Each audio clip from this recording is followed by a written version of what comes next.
Amani. Waalaikumsalam. Husna. Husna bawa apa tu?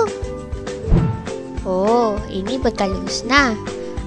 Ada nugget, ada salad dan ada tembikai.